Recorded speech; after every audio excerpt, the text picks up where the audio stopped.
শিকিয়ে কি পাৰ হয়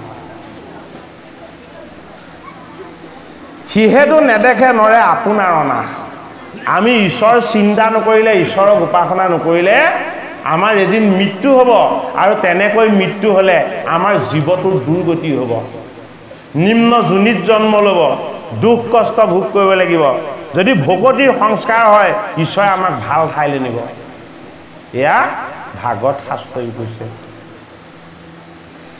অ হেন জানি যাৰ ইচ্ছা মুখ্যক সৰ্বথা অপৰীক্ষিত তেবে শুনি ওক কৃষ্ণ কথা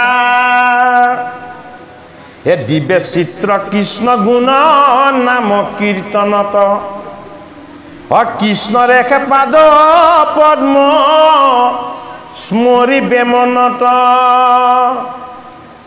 ও নাৰায়ণ স্মৰণে পৰম মঙ্গল ও এহি মানে জীবন্ততে জন্ম ৰখাম ফল পৰীক্ষিত নৃপতিক তেওঁ গুৰু ভগৱান শুকমুনিয়ে কৈছে যে হে পৰীক্ষিত তেতিয়াহ'লে তুমি এতিয়া একান্ত চিত্তে কৃষ্ণ কথা শুনা দিবে চিত্ত কৃষ্ণ গুণ নাম কীৰ্তনত চিত্ত মানে কি মনৰ এটা অৱস্থা মনৰ কেইবাটাও স্তৰ আছে এটা হল চিত্ত এটা হল বৃত্তি এটা হল মন এইবিলাক হল মনৰ অৱস্থা এইটো কাৰণে মনৰ চঞ্চলতাটোক কোৱা হয় মন বুলি মনৰ ধীৰ আৰু শুদ্ধ পবিত্ৰতাটোক কোৱা হয় চিত্ত এইটো কাৰণে চিত্তই হল ঈশ্বৰ বাসৰ আলয় বুলি কৈছে সেইটো কাৰণে আমি মনটো শুদ্ধ কৰিবলৈ কি কৰিব লাগিব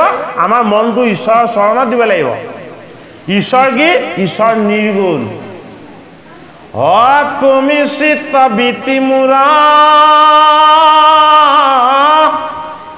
প্ৰৱৰ্তক নাৰায়ণ অ তুমি নাথ মই নাথয়ন্ত এ চৰণ সত্তৰ ছায়া এ দিয়া দূৰ কৰা মায়া অ কৰা দায়া মুক ভগৱন্ত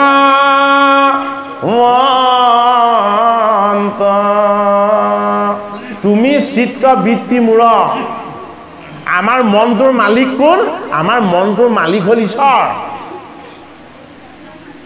এই মনৰ মালিক যদি আমি ঈশ্বৰ বুলি অনুভৱ কৰিব পাৰো তেতিয়াহ'লে আমি মনটো কাক দিম মনটো ভগৱান কৃষ্ণৰ চৰণত দিম ভগৱান কৃষ্ণৰ চৰণত যদি আমি মনটো দি দিওঁ তেতিয়াহ'লে কি হ'ব ও ইজনৰ সিজনক দেখিলে কৃষ্ণৰ নাম মুখত আহিব আৰু প্ৰেম ভাৱ জাগ্ৰত হ'ব ইজনে সিজনক প্ৰণাম কৰিব সেৱা কৰিব সেইটো কাৰণে কি তুমি চিত্ত বৃত্তি মূৰ মোৰ চিত্তৰূপী মনৰ শুদ্ধতাত হে আত্মাৰূপী ঈশ্বৰ তুমি যেতিয়া প্ৰৱেশ হৈ যোৱা তেতিয়া মোৰ তোমাৰ চৰণ চিন্তা হৈ যায় বোলে কি হয় মোৰ বৃত্তিটো তেতিয়া সংসাৰ ধৰ্মত নাথাকে কি ধৰ্মত থাকিব তোমাৰ হৰিৰ চৰণ সেৱাৰ ধৰ্মত থাকিব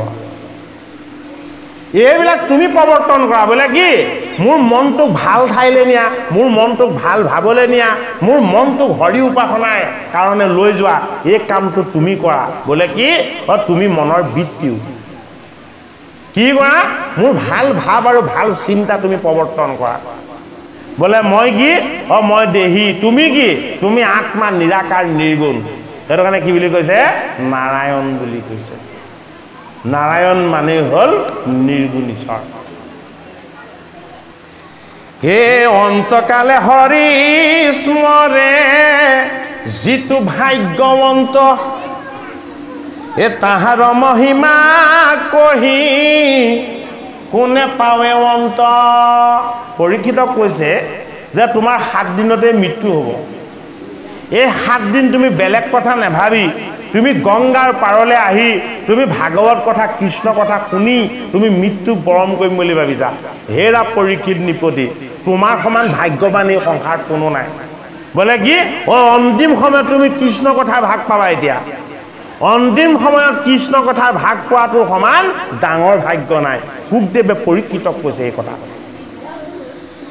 হে যিটো বমময় দেখে জগত নিখিল যত পাপ পুণ্য সমস্ততে নিবৰ্তিল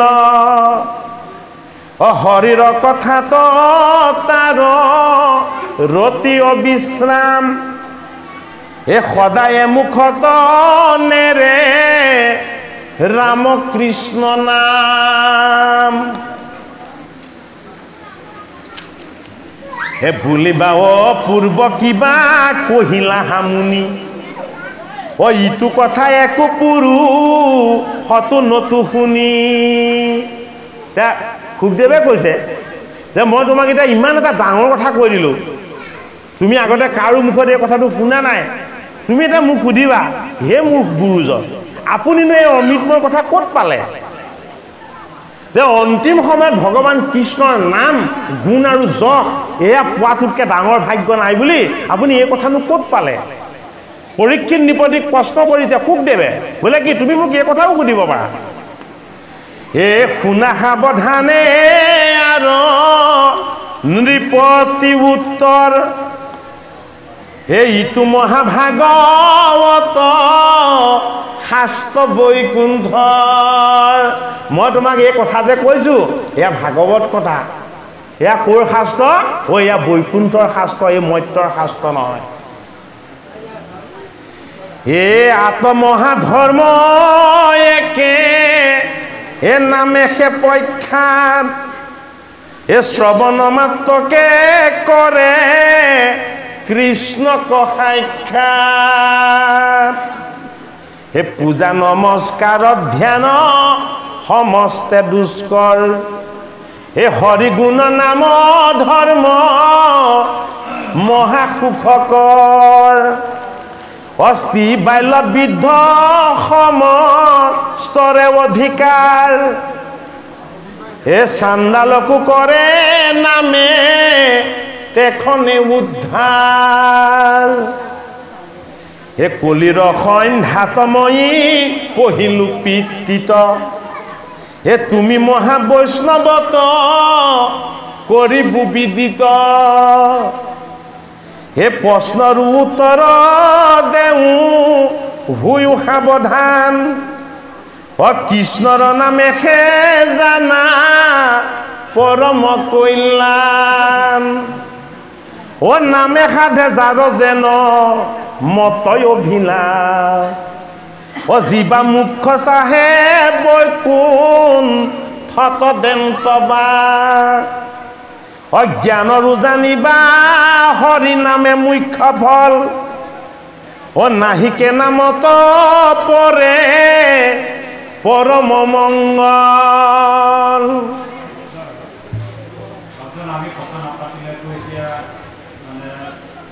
নাই আজি আপোনালোকে আমাক নিমন্ত্ৰণ কৰি আনিছে কিবা এটা সুধিম বুলি কিবা এটা জানিম বুলি আমি আনন্দহে পাইছো শুনো হয় হয় হয় হয় না আমি আকৌ এটা ঠাইত পাইছিলোঁ যে এই নামে নাম নহয় আৰু নাম আছে সহস্ৰ সহস্ৰ নামে ৭,০০০টা এই নামটো প্ৰকৃতাৰ্থ আচল নামটো কৃষ্ণটো কৃষ্ণৰ নাম বুলিহে ক'লে এতিয়া কৃষ্ণৰ নাম ল'বলৈ কৈছে কৃষ্ণ বুলি ল'বলৈ কোৱা নাই কৃষ্ণ বুলি ক'বলৈ দিয়া নাই কৃষ্ণৰ নামহে ল'ব দিছে গতিকে এই কৃষ্ণৰ নামটো অকণমান যদি আপুনি আমাক কয় ভাল হ'ব এয়া হ'ল অন্তৰংগা ভকতি ভগৱান কৃষ্ণৰ নাম তত্ত্ব হ'ল অন্তৰংগা ভকতি এয়া কি এয়া ৰহস্যৰ মাজত লুকাই থকা ৰহস্য ভগৱানৰ নাম বস্তু কি ভগৱানৰ নাম বস্তু হ'ল ৰহস্য নাম কোনে পাইছিলে নাম পাইছিলে 12জন বৈষ্ণৱে 12জন বৈষ্ণৱে ভগৱন্তৰ কৃপাত নাম পালে কিন্তু ভগৱানৰ ঐশ্বৰ্য ৰক্ষা কাক পাতিলে 8টা ঐশ্বৰ্যৰ ভঁৰালৰ ৰক্ষা ভগৱানে কুবেৰক পাতিলে সেইটো কাৰণে এই কুবেৰ মানে কি কুবেৰ মানে কাকো নিদিয়া সদায় নিজলৈ ৰখা কাকো ফুটা কৰি এটাও নিদিলে বৈষ্ণৱ কিজনে পালে বৈষ্ণৱ কিজনে নিজেহে সাধন কৰিলে কাকো নিদিলে এতিয়া কৃপা কৰি এই নাম বস্তু ঈশ্বৰ বস্তু কোনে দিলে কলিৰ সন্ধ্যাত পোকে দিলে কাক দিলে এই পাণ্ডৱৰ নাতি পৰীক্ষিতক দিলে ক'ত দিলে এই ভাগৱত শাস্ত্ৰত দিলে ভগৱান কৃষ্ণৰ নাম তত্ত্ব হল অনন্ত ভগৱান কৃষ্ণৰ নাম তত্ত্ব কি অনাদি সকলো বস্তুৰে আদি আছে নামৰ আদি নাই নামৰ কিয় আদি নাই বোলে নামৰ অন্ত নাই আজি যদি কৃষ্ণ বুলি কৈ দিছো লক্ষ লক্ষ কোটি কোটি লাখ লাখ নিযুত নিযুত হাজাৰ হাজাৰ বছৰ এই নাম গৈয়ে থাকিব শব্দ ব্ৰহ্ম হৈ ব্ৰহ্মাণ্ডৰ উপৰি বাগৰি বাগৰি গৈ থাকিব এই শব্দক কোনো বিনাশ কৰিব নোৱাৰে সেইটো কাৰণে নাম কি নাম হল অক্ষৰ ব্ৰহ্ম অক্ষৰ ব্ৰহ্ম আৰু খৰ ব্ৰহ্ম দুবিধ ব্ৰহ্মৰ তত্ত্ব আছে খৰ ব্ৰহ্ম বিনাশীল অক্ষৰ ব্ৰহ্ম হল অবিনাশী সেইটো কাৰণে ঐ আমাৰ এই দেহটো বিনাশী এই দেহটো ইয়াতে পঞ্চভূত ইয়াতে বিলীন হৈ মাটি হৈ গুচি যাব এই দেহটো মোৰ বুলি ইমানকে সজাও পৰাও ঐ ইমান সুখ দিওঁ ঐ ই আপোনাক সদায় সুখ দি থাকিব জানো অন্তিম সময়ত দাঁতকেইটা বিষাবলৈ ল'ব গাঁঠিবিলাক বিষাবলৈ ল'ব হয়নে বাৰু চকুৰে কম কম দেখিব এই সুখ দিয়া দেহাটোৱে এদিন আপোনাক যন্ত্ৰণা আৰু কষ্ট দিব গাৰ বিষ হ'ব পেটৰ অসুখ হ'ব হয়নে নহয় বাৰু আমাৰ জীৱনত এইবিলাক ঘটি থকা সদায় ঘটি থকা কথা হয়নে নহয় এইটো চিৰতম সত্য হয়নে বাৰু এতিয়া এই বিনাশীল বস্তুটোৰ ওপৰত আমাৰ যাতে সদায় বিশ্বাস নাথাকে এই দেহটো আমাৰ হৰি সেৱাৰ এটা মন্দিৰ বুলি ভাবিব লাগিব এতিয়া ঈশ্বৰক আমি চকুৰে দেখো জানো ঈশ্বৰক যদি কোনোবাই চকুৰে দেখিছো বুলি কৈছে এজনক মিছলীয়া বুলি ক'ব লাগিব আৰে ঈশ্বৰ মানে নিৰাকাৰ নিৰ্গুণ গুণৰ তত্ত্ব নহয়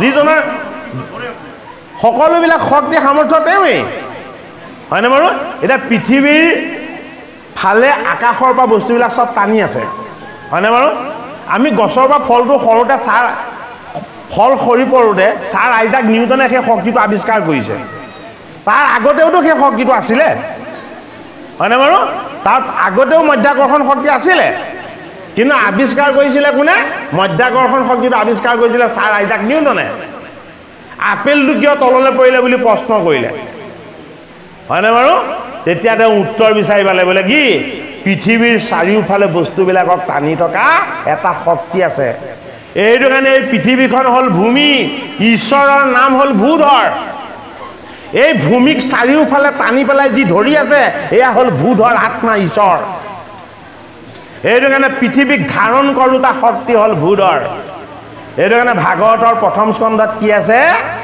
ধেনুৰূপী পৃথিৱী আৰু বিষৰূপী ধৰ্মৰ কথোপকথন আছে ভাগৱতৰ প্ৰথম স্কন্ধত আছে ধেনুৰূপী পৃথিৱী আৰু বিষৰূপী ধৰ্মৰ কথোপকথন এই ধেনুক ক্ষুদ্ৰগোটে মাৰিছে আৰু প্ৰসাৰ কৰিছে আৰু ধৰ্মই কান্দিছে হয়নে বাৰু এয়া ঈশ্বৰ তত্ত্ব এইটো কাৰণে ধৰ্ম কি ধৰ্ম হল আমাৰ আত্মা ধেনু কি ধেনু আমাৰ ইন্দ্ৰিয় কেইটা এইকেইটা গায় এইকেইটা সদায় চৰিবলৈ লাগে হয়নে বাৰু এই ইন্দ্ৰিয় ৰূপী ধেনুকেইটাক চলাই থাকে কোনে বাঁহী বজাই চলাই থাকে কৃষ্ণই সেইটো কাৰণে তেওঁ বৎসবিলাকক পালন কৰে সেইটো কাৰণে তেওঁ হল গোপাল এই 10 ইন্দ্ৰিয় আৰু একাদশ ইন্দ্ৰিয় মন এই 11টা বস্তুৰ মালিক আত্মাৰূপী ঈশ্বৰ কৃষ্ণ এই কৃষ্ণইহে আমাক চৰাই থাকে সেইটো কাৰণে তেওঁ আত্মাৰূপী গোপাল আমাৰ গোবৎসবিলাকক পালন কৰোতা সেইটো কাৰণে তেখেতে সুধিছে নামৰ মহিমা আৰু নামৰ তত্ত্ব এই যে গোপাল কৃষ্ণৰ নাম গো শব্দে বেদ পাল শব্দে পালন কৰা আপুনি কৈছে যে বেদ মানে জীৱ মানি লৈছো বেদ মানে আমাৰ ইন্দ্ৰিয়বিলাকো পৰে হয়নে বাৰু এই জীৱ আৰু ইন্দ্ৰিয় সকলোবিলাকক কোনে পালন কৰি আছে ঈশ্বৰে পালন কৰি আছে সেইটো কাৰণে আমি গোপাল বুলি ক'লে কাক স্মৰণ কৰা হ'ব? আমাৰ আত্মাক স্মৰণ কৰা হ'ব। এই দেহটো দুখময়, এই দেহটো যন্ত্ৰণাময়, এই দেহটোক যিমান দিয়ে সিমানে তাক নাটে, এয়া তাৰ স্বভাৱ, হয়নে বাৰু? এইটো কাৰণে এই দেহৰ আনন্দ ক্ষণস্থায়ী, এই দেহাটোক ধাৰণ কৰা আনন্দ কিন্তু চিৰস্থায়ী। এই দেহক ধাৰণ কৰা আত্মাৰূপী ঈশ্বৰৰ যিটো আনন্দ, এই আনন্দ মূৰ্তিটোৰ নাম কি? কৃষ্ণ। অৰ্জুনে ভগৱান কৃষ্ণক প্ৰশ্ন কৰিছিলে যে তুমি মোক নাৰায়ণ নামৰ মহিমা ক'লা, তোমাৰ অনন্ত নামৰ মহিমা ক'লা, তোমাৰ প্ৰভু নামৰ মহিমা ক'লা, তোমাৰ ঈশ্বৰ নামৰ মহিমা ক'লা, কিন্তু তুমি যে মোক কৃষ্ণ নামৰ মহিমা নক'লা। এতিয়া বাজনা আমাক কৃষ্ণ নামৰ মহিমাৰ কথাই সুধিছে। মোৰো এটা খেলিমেলি হয়, দশাৱতাৰত কৃষ্ণৰ নামটো কিয় উল্লেখ নহয়? নহয়, শেষত তেওঁৱেই, অন্তিমত তেওঁৱেই, গোটেইকেইটা তেওঁৰে তত্ত্ব। সেইটো কাৰণে আকৃতি ধৰিছা কৃষ্ণ বুলি ক'লে। দশ অৱতাৰো আকৌ তত্ত্বৰূপে, মৎস্য ৰূপেৰে মায়া আমাৰ এই দেহাটো, কুৰ্ম ৰূপেৰে আত্মসংগম ঈশ্বৰৰ তত্ত্ব, গম পাইছেনে? মনৰ সংশয় ছেদন কৰা শক্তি ৰূপেৰে পৰশুৰাম, সেইটো কাৰণে হাতত কুঠাৰ, হয়নে? এই জীৱক উদ্ধাৰ কৰা শক্তি ঈশ্বৰৰ আত্মাৰ পৰমাত্মাৰ, সেইটো কাৰণে বৰাহ। ঐ শ্ৰীৰূপী দেহ আত্মাৰূপী ৰাম, ঈশ্বৰ সাক্ষাৎ কৰিবলৈ আহিছে, সেইটো কাৰণে শ্ৰীৰাম, হয়নে? এই হৃদয়ৰ কৰ্ষণ হ'ব লাগিব মনৰ, আৰু ঈশ্বৰৰ উপাসনা হ'ব লাগিব, সেইটো কাৰণে শংকৰখন। বোলে কি? ঐ আত্মাৰ বল আৰু বীৰ্য, সেয়া বলৰাম। নাম তত্ত্ব কৰি ঈশ্বৰৰ তত্ত্ব কৰিহে প্ৰকাশ কৰা হৈছে। সেইখিনি কথা ক'বলৈ হ'লে বহুত সময় লাগিব। আমি অকণমান কৃষ্ণ নামৰ কথাই আজি অকণমান ক'বলৈ যত্ন কৰোঁ। কৃষ্ণৰ জন্ম ক'ত? কৃষ্ণৰ জন্ম ক'ত হৈছিলে? একেবাৰে উৎপত্তিটোৰ পৰা যাব লাগিব। ঐ কৃষ্ণৰ জন্ম হৈছিলে কংসৰ কাৰাগাৰত। জগতৰ ঈশ্বৰজনে কাৰাগাৰটো কিয় বাছি ল'লে? ভাল ঠাই এখন নাপালে নেকি তেওঁ বিচাৰি? তাকেতো তেওঁ কিয় কাৰাগাৰটো চিলেক্ট কৰি ল'লে? হয়নে বাৰু? যে আধ্যাত্মিকটো চাব লাগিব। এতিয়া আমি এই তত্ত্বৰ ফালে যাওঁ অকণমান, কৃষ্ণ তত্ত্বৰ ফালে বাপজনে প্ৰশ্নটো সুধিছে যেতিয়া, তাৰমানে অকণমান উপৰুৱাকৈ কৈ থ'লে আমাৰো অপৰাধ হ'ব। তাৰ ৰহস্য ভেদ কৰি ক'ব লাগিব যে আমাক ঈশ্বৰে দুটা বস্তু প্ৰত্যক্ষভাৱে দি পঠিয়াইছে। এটা হ'ল বৃত্তি, এটা হ'ল ভক্তি। বৃত্তিটো আমাৰ ঈশ্বৰমুখী হ'ব লাগিব, শুদ্ধ হ'ব লাগিব। বৃত্তিটো অলৰচৰ হ'ব লাগিব, বৃত্তিটো ধৰ্মশীল হ'ব লাগিব, আৰু বৃত্তিটো ধৈৰ্যশীল হ'ব লাগিব। এইটো কাৰণে এনে ধৈৰ্যশীল সৎ বৃত্তিৰ নাম হ'ল বসুদেৱ। সৎ, ধৈৰ্যশীল আৰু সাত্বিক বৃত্তিটোৰ নাম হ'ল বসুদেৱ। দয়া, ক্ষমা, প্ৰেম, কৰুণা আৰু ভক্তি, এই পাঁচটা গুণক একেলগে কোৱা হয় দৈৱগী। শুদ্ধ সাত্বিক বৃত্তি হ'ল বসুদেৱ। দয়া, ক্ষমা, প্ৰেম, কৰুণা আৰু ভক্তি, এই পাঁচটা বৃত্তি হ'ল দৈৱগী। এইকেইটাৰ বন্ধনটোক কোৱা হয় বিবাহ। কোনে কৰায়? কংসই কৰায়। কংস কি? এই ৰজগুণী দেহটো, এই ৰজগুণী দেহাটো কংস মামা। এইটো কাৰণে দেহক কি লাগে? দেহক মৃত্যু নালাগে, দেহক সদায় জীয়াই থাকিবলৈ লাগে। আত্মাক কি লাগে? আত্মাক ঈশ্বৰ বস্তু লাগে। এইটো কাৰণে বসুদেৱ আৰু দৈৱকীৰ বিবাহৰূপী বন্ধন। ক্ষুদ্ৰ সাত্বিক বৃত্তি আৰু দয়া, ক্ষমা, প্ৰেম, কৰুণা আৰু ভক্তি, এইবিলাক বস্তুৰ যদি কেনেবাকৈ বন্ধন হয়, দেহ মিছা জড়। জীৱ ঈশ্বৰৰ অংশ, সত্য হ'ল কৃষ্ণ, সত্য হ'ল আত্মা।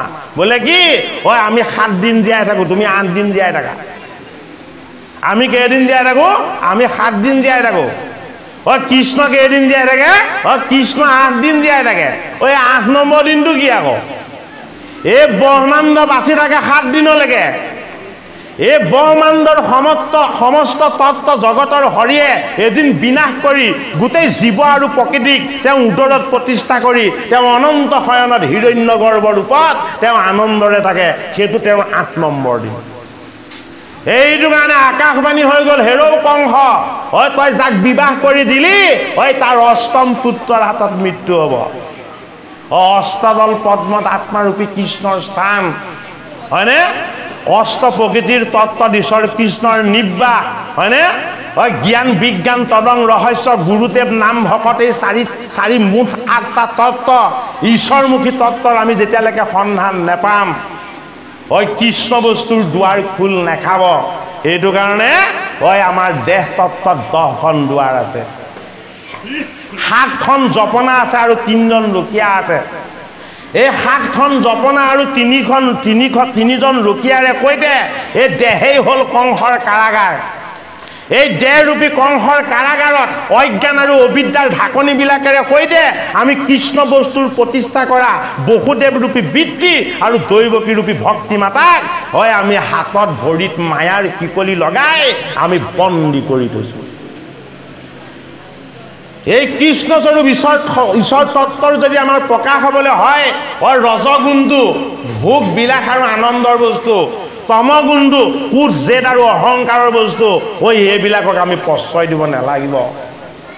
আমি এই জগতৰ মংগলৰ কাৰণে আহিছোঁ, জগতৰ হিতৰ কাৰণে আহিছোঁ, সকলোৰে কুশল মংগল আৰু কল্যাণৰ কাৰণে ঈশ্বৰে আমাক আনিছে, এই অনুভৱ আমি কৰিব পাৰিব লাগিব। ৰজগুণতম গুণময় বিত্ৰী কেৱল আশো ভাৱ শুদ্ধ শত বিত্ৰী দেৱৰ সম্পত্তি লয়া ভজা কৃষ্ণ পাৱ। ৰজগুণ আৰু তমগুণ আসুৰী বৃত্তি কাৰ আছে? কংসৰ আছে। এই আসুৰী বৃত্তি নাই কাৰ? বসুদেৱৰূপী বৃত্তি প্ৰতিষ্ঠা আৰু দৈৱকীৰূপী ভক্তি প্ৰতিষ্ঠা। কি কৰিলে? এই ৰজগুণী তমগুণী কংসৰ কাৰাগাৰত লোভ মোহ কাম ক্ৰোধ দম্ভ দেশ অহংকাৰ ঘৃণা তৃষ্ণা আৰু ভয়, এই 10টা বৃত্তিৰে 7খন জপনা আৰু 3জন ৰকীয়া কৰি বন্দী কৰি থৈ দিলে। এই কৃষ্ণ বস্তুৰ যদি প্ৰকাশ হ'বলৈ হয়, তেতিয়াহ'লে জপনাবিলাক নিজে নিজে খোল খাব। কিয় খোল খাব? আমাৰ ভাৱ ভাল হ'ব লাগিব, আমাৰ মনৰ বৃত্তি ভাল হ'ব লাগিব, আমাৰ চিন্তা ভাল হ'ব লাগিব, আমাৰ মন পবিত্ৰ হ'ব লাগিব। এই চিন্তা ভাৱনা মন এইবিলাক পবিত্ৰ কৰি লোৱাটোক কোৱা হয় কি? বিশুদ্ধ অন্তঃকৰণ। এই বিশুদ্ধ অন্তঃকৰণটোক কোৱা হয় বসুদেৱ। অন্তঃকৰণ যদি বিশুদ্ধ নহয়, তেতিয়াহ'লে ভক্তি নহ'ব। এই ভক্তি মাতা হ'ল দৈৱকী। এইটো কাৰণে কংসই যেতিয়া গোটেইকেইটা সন্তানক 6টা সন্তানক শিলত এচাৰি এচাৰি মাৰিলে, আৰু যেতিয়া এই কৃষ্ণক যেতিয়া মায়াৰ ৰূপত যেতিয়া যোগমায়া হৈ আকাশলৈ গুচি গ'ল, তেতিয়া দৈৱকীক সাৱটি ধৰি কংসই কান্দিছে, হেৰৌ ভগ্নী, তই মোক যি শাস্তি দিয় তাকে দে। বোলে কিয়? মোৰ সমান পাপী কোনো নাই। মই তোৰ সন্তানকেইটা বধ কৰিলোঁ, মই মোমাই গৈ মই তোক আৰু তোৰ স্বামীক মই ইমান দিন কাৰাগাৰত বন্দী কৰি ৰাখিলোঁ, মোতকে এই জগতত তোৰ কাৰণে ক্ষতিকাৰক আৰু হানিকাৰক কোন আছে? এই বুলি কৈ কংসই হুক হুককৈ কান্দি দিলে। তেতিয়া দৈৱকীয়ে কংসৰ চকু পানী মুচি মাচি কৈছে, দাদা তইতো মোৰ জ্যেষ্ঠ সহোদৰ, তই যদি কন্দা দেখো মোৰ চকুত চকু পানী আহি গৈছে। চা, 6টা পুত্ৰ মৰাৰ পাছত, নিজক বন্দী কৰি ৰখাৰ পাছত কংসই যেতিয়া কান্দি দিলে, তেতিয়া দৈৱকীয়েও হুক হুককৈ কান্দি দিলে। ভক্তি মাতা ঈশ্বৰ কৃষ্ণই তেওঁৰ গৰ্ভত স্থিতি ল'ব। সিমান কৰোণা আৰু সিমান প্ৰেম আমাৰ হৃদয়ত যদি কেনেবাকৈ নহয়, তেতিয়াহ'লে কৃষ্ণ বস্তুৰ জন্ম আমাৰ কাৰাগাৰত নহ'ব। এইটো কাৰণে কৃষ্ণ মানে প্ৰেম। এই সপ্ৰেম ভকতিৰ তত্ত্বৰ নাম হ'ল কৃষ্ণ। জন্ম ক'ত হয়? আমাৰ হৃদয় কাৰাগাৰত হয়। প্ৰতিপালন হৃদয়ত হ'ব জানো? প্ৰতিপালন হৃদয়ত নহয়। হৃদয়ত প্ৰতিপালন হ'বলৈ ঈশ্বৰ তত্ত্বৰ প্ৰতিপালন হ'বলৈ ক'ত আছে ঠাই? ঠাই আছে গোকুল। কৃষ্ণ জন্মহে হ'ব মথুৰাত। এই কায় বাক্য আৰু মনৰ তত্ত্বত কৃষ্ণ জন্ম হ'ব। এই মনৰ তত্ত্বৰ পৰা ভাৱ ভক্তিৰ ঈশ্বৰ তত্ত্বলৈ আমি নিব লাগিব। ক'ত? হৃদয়ত নহয়, শিৰত নিব লাগিব। এই শিৰৰ মস্তকতেই স্মৃতি আছে, স্মৃতিতেই কৃষ্ণ আছে। এইটো কাৰণে স্মৃতিৰ পাচিত বহুৱাই কৃষ্ণ বস্তুক আমি নিব লাগিব। ক'লৈ? গোকুল ধামলৈ। মথুৰাত কোন আছে? মথুৰাত যোগ মায়া আছে। এই গোটেই যুগটোৰ মায়া আৰু মোহবিলাকে আমাক সদায় চলনা কৰি আছে। আমুকটো লাগিব, তামুকটো লাগিব, আমুকটো কৰিম, তামুকটো কৰিম। এই ভাৱনাবিলাকে আমাক সদায় চলনা কৰি আছে। এই ভাৱনাবিলাক কি? এই ভাৱনাবিলাক হ'ল মায়াময়, মোহময়। এইটো কাৰণে আমাৰ ঈশ্বৰ সেৱাৰ পৰা আঁতৰ কৰা এই মায়াময় আৰু মোহময় ভাৱনাৰ নদীখনৰ নামটো কি? যমুনা। এই জীৱন যমুনা। এই জীৱন যমুনা এদিন উঠলি উঠিব লাগিব। কৃষ্ণ বস্তুক স্মৃতিত ল'ব লাগিব আৰু কৃষ্ণ বস্তুৰ চৰণ এই হৃদয় যমুনাই স্পৰ্শ কৰিবলৈ পাব লাগিব। এইটো কাৰণে যমুনা কি হৈ গ'ল? যমুনা বাম হৈ গ'ল। যমুনা হ'ল মায়া। মায়াপতি হ'ল কৃষ্ণ। এই মায়াপতি কৃষ্ণৰ চৰণৰ স্পৰ্শ এই জীৱনৰূপী যমুনাই যেতিয়ালৈকে নেপাব তেতিয়ালৈকে উদ্ধাৰ নহ'ব। সেইটো কাৰণে কি হ'ল? চিগালে বাট দেখুৱাইছিলে। চিগাল হ'ল মনৰ বুদ্ধি, চিগাল হ'ল মনৰ চাতুৰ্যতা, চিগাল হ'ল আমাৰ বিবেক বিচাৰ। কি হ'ল? ৰাস্তা দেখুৱাই দিলে। বসুদেৱে লৈ গ'লে ক'লৈ? তাত থবগে য'ত নন্দ আছে, য'ত যশোদা আছে। নন্দ কৃষ্ণক পুত্ৰ হিচাপে প্ৰতিপালন কৰাৰ আনন্দ, যশোদা কৃষ্ণক প্ৰতিপালন কৰাৰ আনন্দৰূপী যশ আৰু খ্যাতি, এই দুটা বস্তু গোকুলত আছে। সেইটো কাৰণে গোকুল কি? গো শব্দে বেদ, গো শব্দে জ্ঞান, গো শব্দে গোপাল, গো শব্দে গোবৰ্ধন, গো শব্দে জগতৰ ঈশ্বৰ বেদৰ সাৰ, হয়নে? আৰু পাল শব্দে কি? য'ত তেওঁ নিবাস হৈ আছে। সেইটো কাৰণে গোকুল ধামত কৃষ্ণ বাস কৰি আছে। কি হয়? নন্দৰ হৃদয়ৰ প্ৰতিপালনৰ আনন্দ, যশোদাৰ জীৱনৰ যশ গুণ আৰু জ্ঞাতি কৃষ্ণ বস্তু হৈ আছে। আৰু বসুদেৱে তাত নি কাক থলেগে? কৃষ্ণক থলেগে। গোপী, কৃষ্ণ, গোকুল আৰু বৃন্দাবন, এয়া ভকতিৰ তত্ত্ব। কিয় ভকতিৰ তত্ত্ব? য'ত কৃষ্ণ ভক্তিৰ অনুশীলন কৰা হয় এই অনুশীলন ক্ষেত্ৰখনৰ নাম হ'ল গোকুল। গতিকে আজি এয়া গোকুল ধাম। বোলে কি হৈছে? কৃষ্ণ ভক্তিৰ অনুশীলন হৈছে। এই কৃষ্ণ ভক্তিৰ অনুশীলন যদি আমি সৰ্বদা কৰিবলৈ যত্ন কৰোঁ, সৰ্বদা কৰিলে এয়া অভ্যাস হ'ব। এই অভ্যাসটো কি? এই অভ্যাসটো হ'ল গোপী। গোকুল হ'ল অনুশীলন, গোপী হ'ল অভ্যাস। এই অভ্যাসক যেতিয়া আমি স্বভাৱত পৰিণত কৰিম, এই স্বভাৱটো কি হ'ব? এই স্বভাৱটো হ'ব বৃন্দাবন। বৃন্দাবনত কি আছে? বৃন্দাবনত তিনতৰু লতিকা সকলো কৃষ্ণময় হৈ আছে। এই তিনতৰু লতিকা কৃষ্ণময় হৈ কৃষ্ণ আৰু গোপী এক হৈ থকাৰ যিটো আনন্দ, এই আনন্দ ক'ত আছে? এই শৰতৰ পূৰ্ণিমাত আছে, ৰাস ক্ৰিয়াৰ তত্ত্বত আছে। সেইটো কাৰণে কৃষ্ণৰ চৰিত্ৰ হ'ল ৰাস ক্ৰিয়া। গোকুল, গোপী, বৃন্দাবন আৰু কৃষ্ণৰ চৰিত্ৰ,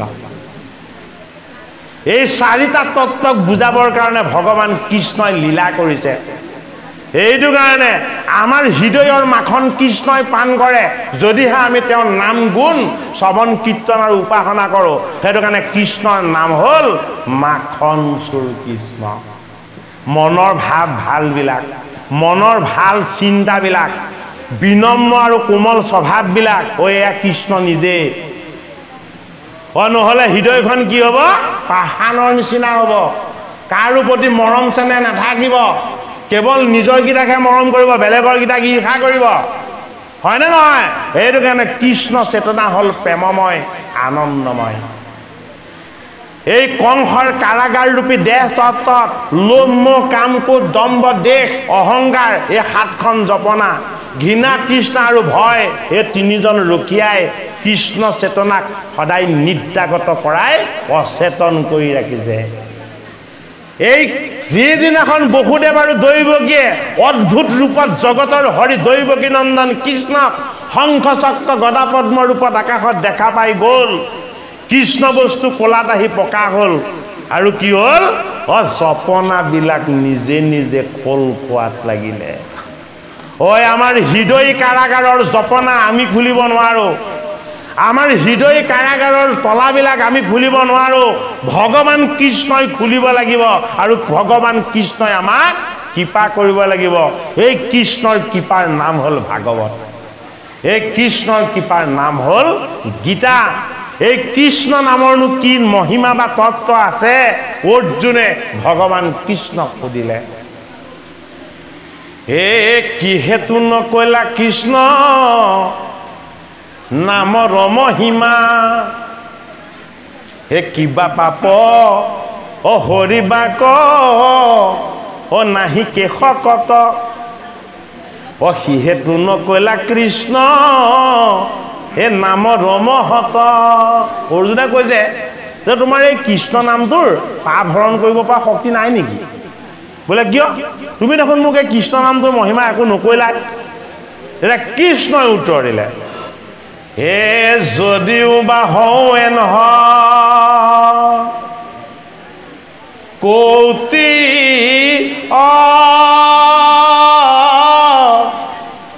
বতাৰ সিহেতু নাপাওঁ কৃষ্ণ নাম হিমাৰ। কৃষ্ণ নাম বলিষ্ঠ বীৰ জৰণা হিমা, সিহেতু নকলো কৃষ্ণ নামৰ মহিমা।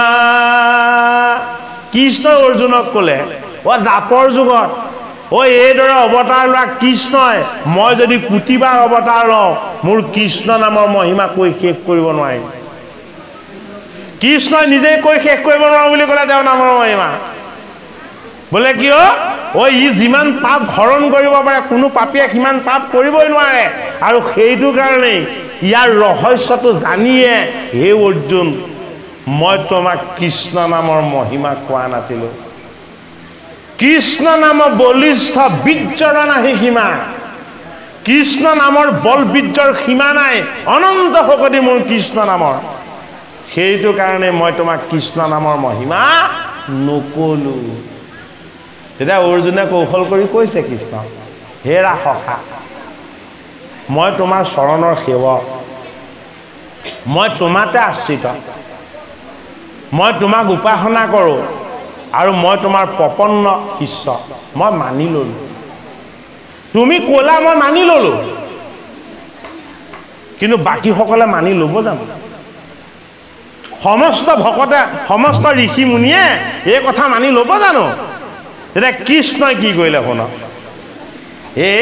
সত্যে সত্যে সত্যে সত্যে সত্যে সত্যে সখী ছয় সত্য কৰি কলো গোপক নাৰাখি। কৃষ্ণ সত্য কৰি শপত খালে, মই এবাৰ দুবাৰ তিনিবাৰ চাৰিবাৰ নহয়, মই ছবাৰ সত্য খাই মই তোমাৰ আগত বাক্য দিছো। বোলে কি? কৃষ্ণ নাম বলিষ্ঠ বীৰ জৰণা হিমা, সিহেতু নকলো কৃষ্ণ নামৰ মহিমা।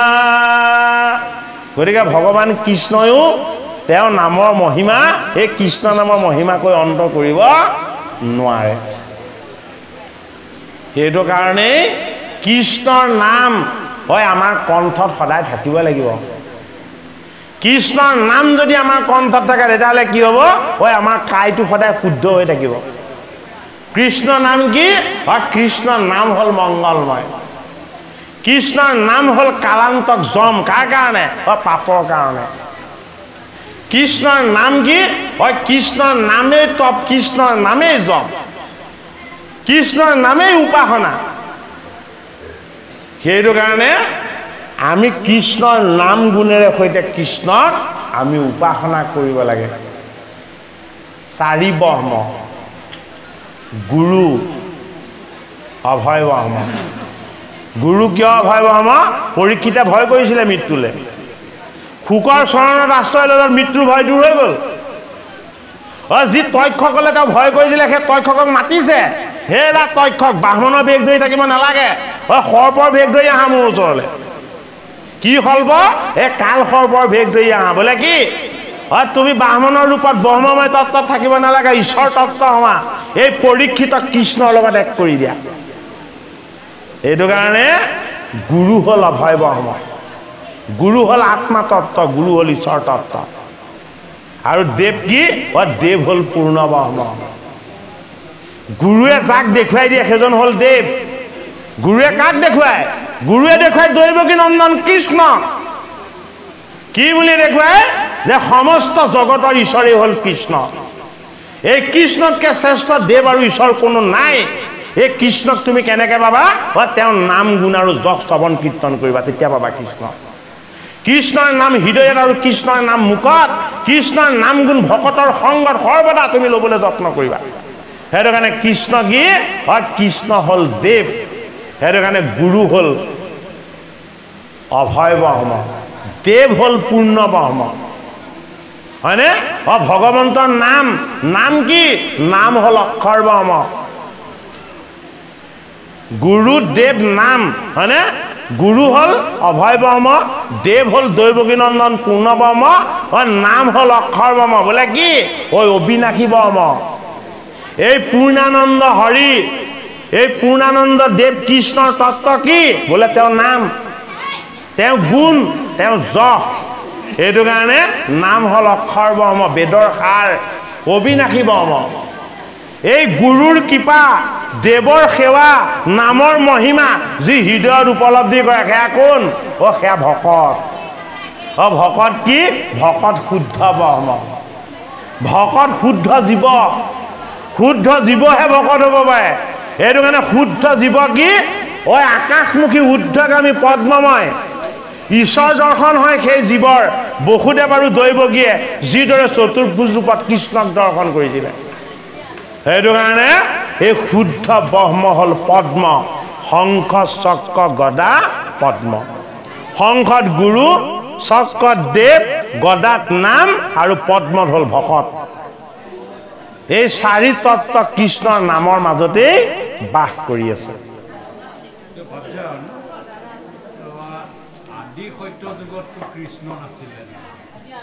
আদি সত্য যুগে শুদ্ধ ধৰ্ম আছিল একমাত্ৰ হৰি নাম কৃষ্ণটো দাপৰ যুগৰহে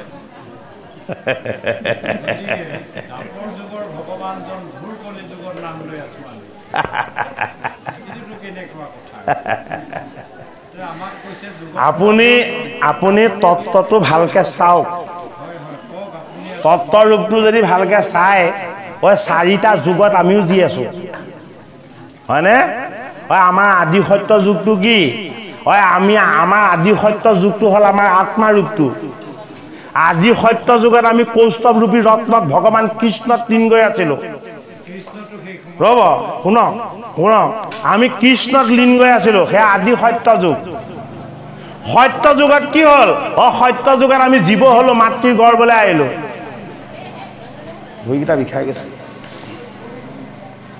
সত্য যুগত আমি মাতৃৰ গৰ্ভলৈ আহিলো হয়নে নহয় দাপৰ যুগত আমাৰ জন্ম হ'ল কলি যুগত আমি প্ৰতিপালন হলো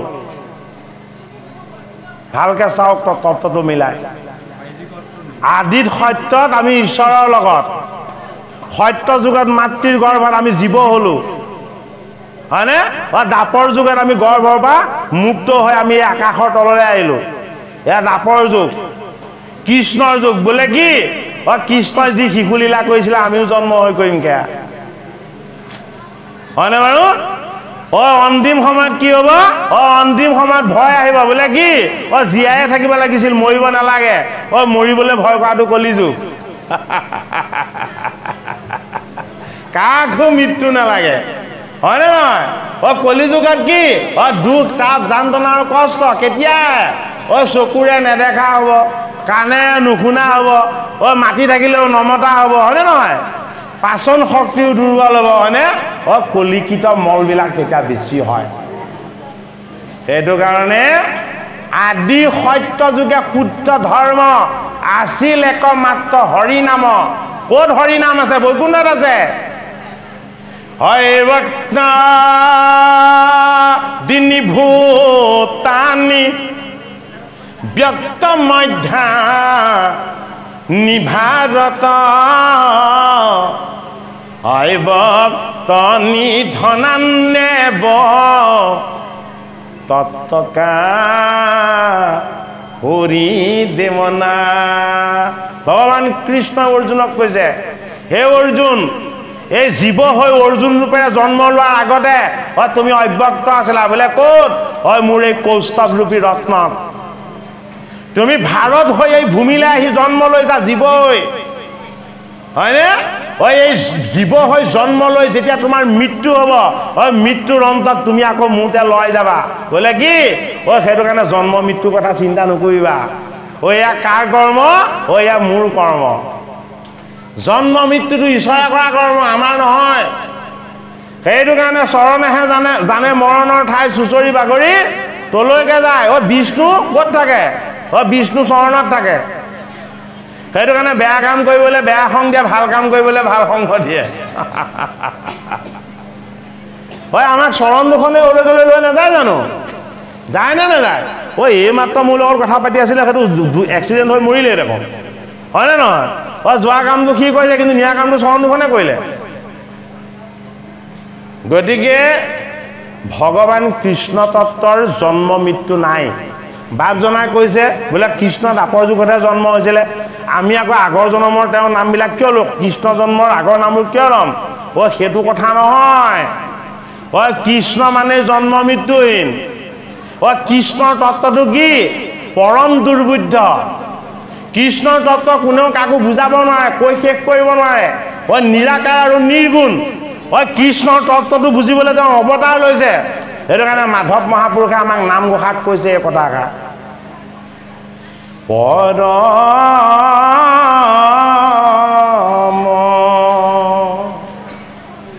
দুৰ্বোধ্য আত্মতত্ত্ব তাৰ জ্ঞান অৰ্থে হৰি যত অলীলায় বতাৰ ধৰাতো কৃপা ময় তোমাৰ চৰিত্ৰ সুধা সিন্ধু তাতে ক্ৰিয়া কৰি দিন বন্ধু চাৰি পুৰুষাৰ্থ তৃণৰ সমকৰ চাৰি পুৰুষাৰ্থ তৃণৰ সমকৰ আত্মা হ'ল ঈশ্বৰ ঈশ্বৰৰ তত্ত্বটো পৰম দুৰ্বোধ্য কোনেও বুজি নাপায় এই পৰম দুৰ্বোধ্য আত্মতত্ত্বটো বুজিবলৈ হৰিয়ে লীলা কৰি নানা অৱতাৰ লয় এই অৱতাৰবিলাকৰ কথা আমি গুণ কীৰ্তন কৰিলে হৰিৰ উপাসনা হ'ব সেইটো কাৰণে তেওঁ লীলা অৱতাৰত ধৰা অসংখ্যাত বুলি কৈছে তাতে ক্ৰিয়া কৰি দীনবন্ধু এই দুখিত জীৱবিলাকৰ দুখ দূৰ কৰি দিওঁতা তেওঁ দীনবন্ধু কি হয় তেওঁ অৱতাৰৰ তত্ত্বৰে তেওঁ ক্ৰিয়া কৰে, লীলা কৰে, কৌতুক কৰে। কিয় কৰে ধৰ্ম অৰ্থ কামৰ মুখ্য এয়া জীৱৰ লক্ষ্য আছিলে, কিন্তু ঈশ্বৰৰ লীলাপালত কি হ'ল সেয়া তৃণসম হ'ল। মুকুটসকলেও হৰিৰ গুণগান আৰু লীলা বিচাৰে। বাপজনাৰ প্ৰশ্নটো আছিলে কৃষ্ণ দাপৰ যুগতহে, আমি আকৌ এই কলি যুগত তেওঁৰ নামটো আমি কিয় ল'ব লাগে কৃষ্ণ নামটো, হয়নে বাৰু? এই কথাটোকে অৰ্জুনেও সুধিছিলে।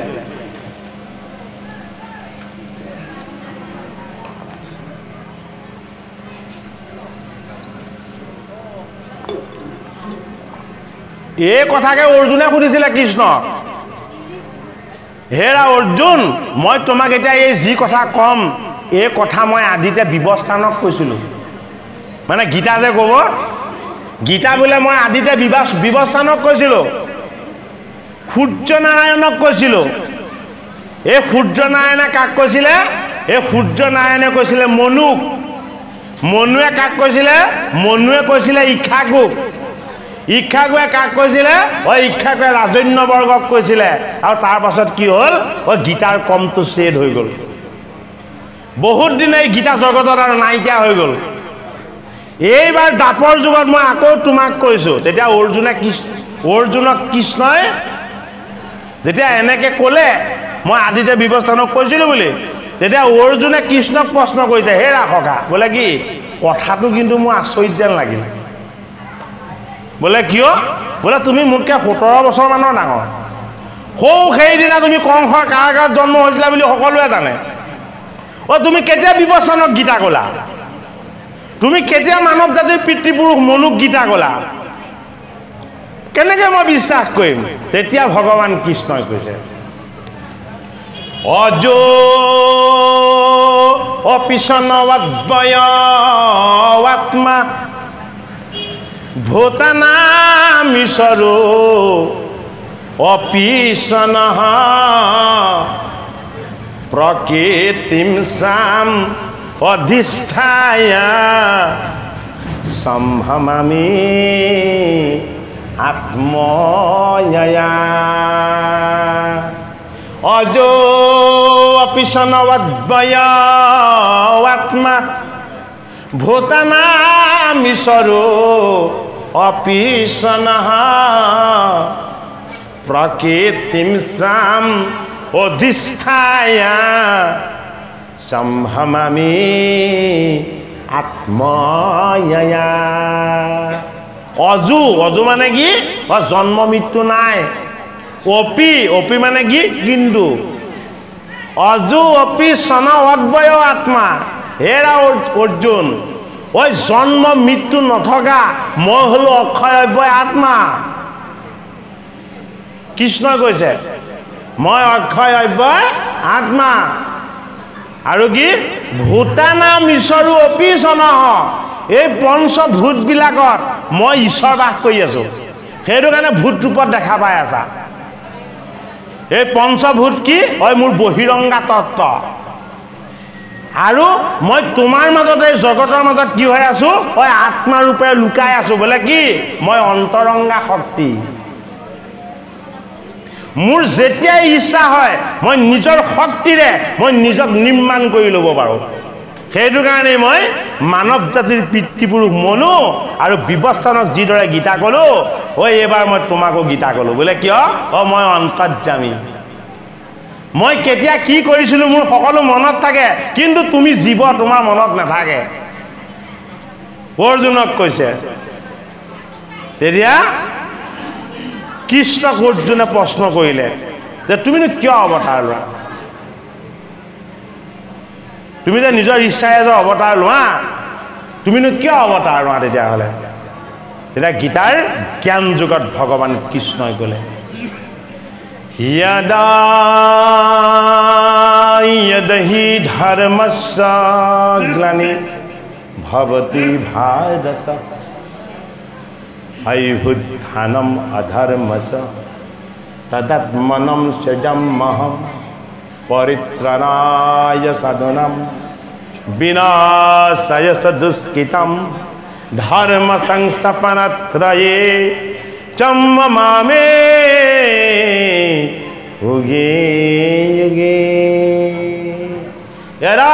হি ধর্মস্য গ্লানি ভবতি ভারত অভ্যুত্থানম অধর্মস্য তদাত্মদম সৃজম্যহম পরিত্রাণায় সাধনম বিনাশায় চ দুষ্কৃতম ধর্ম সংস্থাপনাত্রয়ে সম্ভৱামি যুগে যুগে। জগতৰ হৰিয়ে যেতিয়াই যেতিয়াই জগতত অধৰ্ম আৰু অন্যায় হয়, এই অধৰ্ম আৰু অন্যায়ক বিনাশ কৰিবৰ কাৰণে, সন্ত সাধু সন্তসকলক প্ৰতিপালন কৰিবৰ কাৰণে, ধৰ্মক ৰক্ষা কৰিবৰ কাৰণে তেওঁ নিজৰ শক্তিৰে নিজক নিজেই নিৰ্মাণ কৰে। সেইটো কাৰণে ঈশ্বৰৰ কি? ঈশ্বৰৰ জন্ম মৃত্যু নাই। এ জ্ঞানৰ জানিবা হৰি নামে মই ফল হে নাহিকে নামত পৰে পৰম মংগল ও চাৰিও বেদৰ সাৰ এহিহে নিশ্চয় জানি পৰীক্ষিত তুমি তেজীব সংশয় এই অল্পকালে সাধে সিদ্ধি কৃষ্ণৰ ভগতি দুই দণ্ড পাইলে গতি খতাংগ নৃপতি। এতিয়া আমাক কি কৈছে? 7 দিন একেৰাহে কৃষ্ণৰ কথা শুনি থাকিব নালাগে, প্ৰতিদিনে 2 দণ্ড কৃষ্ণক ভক্তি কৰিলেও হ'ব। 2 দণ্ড সময়টো কিমান? 45 মিনিট। 1 দণ্ডত 22.5 minute, 2 দণ্ডত 45 minute. আমাৰ নাম প্ৰসংগ ভাগ কৰোঁতে সেইটো কাৰণে 45 মিনিট সময় লাগে। দুৱাইধা কীৰ্তন ভালদৰে পাঠ কৰিলে 45 মিনিট সময় লাগে, হয়নে? কেইযোগামান ঘোষা ভালদৰে পাঠ কৰিলে 45 মিনিট সময় লাগে। বোলে কিয়? ঈশ্বৰ সেৱা 45 মিনিট একাগ্ৰভাৱে কৰিলেও হ'ব। আমাক গোটেই প্ৰতিনিয়তে হৰি সেৱা কৰি থাকিবলৈ কোৱা নাই, কিন্তু আমি নিয়ম সংযম আৰু সত্যত থাকিব লাগিব, অহিংস স্বভাৱত থাকিব লাগিব, সদায় শুদ্ধ বৃত্তিত থাকিব লাগিব। এটা পৰীক্ষিত কি হৈ গ'ল? পৰীক্ষিত ব্ৰহ্মচাৰী হৈ গ'ল। সংসাৰ ত্যাগ কৰিলে, সিংহাসন ত্যাগ কৰিলে, পুত্ৰ পৰিবাৰ সকলো ত্যাগ কৰিলে, কেৱল গংগাৰ পাৰলৈ আহিছে, গুৰুৰ চৰণলৈ আহিছে। বোলে কিয়? মোক এতিয়া কৃষ্ণ কথা প্ৰাণ কৰোঁ। এতিয়া পৰীক্ষিত নিপতি সুখ ভগৱানে কি কৈছে? তুমি 7 দিন বহুত সময় পালা। বোলে কিয়? এই খতাংগ নিপতিয়ে 2 দণ্ডতে মুখ্য সাধন কৰিছিলে। বোলে কেনেকে? এই কৃষ্ণৰ কথা শ্ৰৱণ কীৰ্তন কৰি। এই দানৱ গণক যিনি অনিপতি পূৰ্বত দেৱতাক ৰক্ষা কৰি আছিলা স্বৰ্গত দেৱসৱে বোলে বৰ লোৱা মহিপাল এ ৰাজা বোলে বোলে আগে জীবু কতকাল এ দেৱগণে বোলে জীবা 2 দণ্ড মানে শুনি শীঘ্ৰে পৃথিৱীক আহিলা বিমানে এই সমস্তকে তেজি ৰাজা স্থিৰ কৰি মন এই কৃষ্ণৰ অভয় পদে পখিল শৰণ এই মুহূৰ্তে খটাংগে পাইলা পৰম গতিক এই জীৱা 7 দিনা তুমি চিন্তা কৰা কি ক পৰীক্ষিতক কৈছা তোমাৰতো বহুত ডাঙৰ ভাগ্য। বোলে কি? তুমি 7 দিন বাচি থাকিবা, 7 দিনত গোটেই ভাগৱত তোমাৰ শ্ৰৱণ কৰি হৈ যাব। খটাংগ নিপতিয়ে কিমান সময় কৰিছিলে? মাত্ৰ 2 দণ্ড 45 মিনিট। 45 মিনিট সময় বৰ শুদ্ধভাৱে ঈশ্বৰ কৃষ্ণক উপাসনা কৰিলে আৰু মৃত্যু আহি গ'ল, পৰম পদ পাই গ'ল, মুখ্য সাধন কৰিলে। এহি বুলি কহিলা ধাৰণা যুগ মুনি যাক কহি আছা হৰি ব্ৰহ্মাত আপুনি। আকৌ কি হৈ গ'ল? গুৰু ভগৱান শুকদেৱ এবাৰ যুগময় সাধনময় আকৌ তেওঁ আসনলৈ গ'ল। পৰীক্ষিত সাধনাত বহি ঈশ্বৰ কৃষ্ণৰ এতিয়া কথা তেওঁ পান কৰাব। এই সংসাৰত পথ আছে অসংখ্যাত এই অনেক বিঘিনি তাত আছে অসংখ্যাত। এই সংসাৰখন টান কৰা ঢেৰ উপায় আছে বুলি কৈছে বেদত, কিন্তু উপায়ো আছে, আকৌ সেইমতে উপায়বিলাকত বিঘিনিও আছে। এতিয়া বিঘিনি শূন্য উপায় এটা লাগিব আমাক। এই শ্ৰৱণ কীৰ্তনে মাত্ৰ কৃষ্ণক আৰাধে, হে মহাসুখ পথ একো বিঘিনি নবাধে। এ জাত হন্তে হুবেৰা ৰতি কৃষ্ণৰ চৰণে, নাহিকে সুগময়াত পৰে ত্ৰিভুৱনে। পূৰ্বত ব্ৰহ্মায়ে ক চিত্তে তিনিবাৰ, বেদত বিচাৰি এহি মাত্ৰ পাইলা সাৰ। শ্ৰৱণ কীৰ্তন মাত্ৰ সুগম ভকতি, হে অল্পতে উপজে গোবিন্দৰ প্ৰেমৰতি। হেন দানি মহাযত্নে কৃষ্ণক সৰ্বথা, হে শ্ৰৱণ কীৰ্তন কৰি তেজি আন কথা। শুদ্ধ হইবা এতেকে তেজিবা মায়া জলে, হে কৃষ্ণৰ পৰম পদ পাইবা অল্পকালে। এ 2 অধ্যায়ৰ কথা গৈ লয় সিমানে, এ শুকমুনি কহন্তৰা জাত বিদ্যমানে। অজ্ঞানী মনুষ্যৰ এহি মানে প্ৰয়োজন, এ কৰিবা কৃষ্ণৰ মাত্ৰ শ্ৰৱণ কীৰ্তন। যেন ফল পাবে সবে দেৱতাক যজি, লভে সৰ্বে সিদ্ধি একে গোবিন্দক ভজি। অজ্ঞানীকে সেবে আন দেৱতাসকল, যেন পুত্ৰ ভাৰ্যাৰ জনে তুচ্ছ ফল। এ ভকতজনৰ সংগে ৰংগে সৰ্বক্ষণ, কৃষ্ণক আৰাধি কৰে শ্ৰৱণ কীৰ্তন। এহি মানে মাত্ৰ পুৰুষাৰ্থ পুৰুষৰ, হে আন কৰ্ব সমে ব্যৰ্থ হৰি বিমুখৰ। এ শুনন্তে উপজে জ্ঞান শুদ্ধ হুৱে মতি, ইহ পৰ লোকত সুখত বিৰকতি। এ মুখ্যটো অধিক সুখ সপেম ভকতি, হেন হৰি কথা তন কৰে কোনে ৰতি। হেন শুনি সুতত নাকে বিনাৱন্ত, আউৰ কিবা সুখ টানি পতি পুচিলন্ত। শুনিতে উৎসুক আছে দুয়ো বৈষ্ণৱৰ, যেন ভৈল সংবাদক হিউ নিৰন্তৰ। গংগাৰ পাৰত ভাগৱত কথা শুকমুনিয়ে পৰীক্ষিতক কৈছিল। 60 সহস্ৰ ঋষিয়েও এই ভাগৱতৰ ভাগ পাইছিল, কিন্তু এজন সুত নামৰ অকুলীন ভক্ত আছিলে। তেওঁ যোজন আঁতৰত বহি আছে। যোজন আঁতৰতো আমি শুনা মতে চকুৰে ৰিণি ৰিণি যিমান দূৰত দেখি সেইটোকে যোজন বুলি কয়, যে চকুৰে নেদেখা হোৱা পৰিমাণখিনি আৰু যোজন।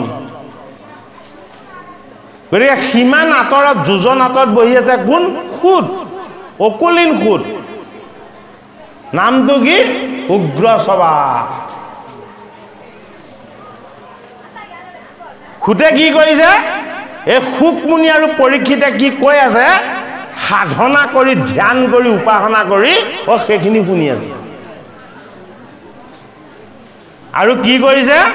অকল শুনাই নহয়, শুকৰ চৰণত মনেৰে সেৱা কৰি শৰণ লৈ লৈছে।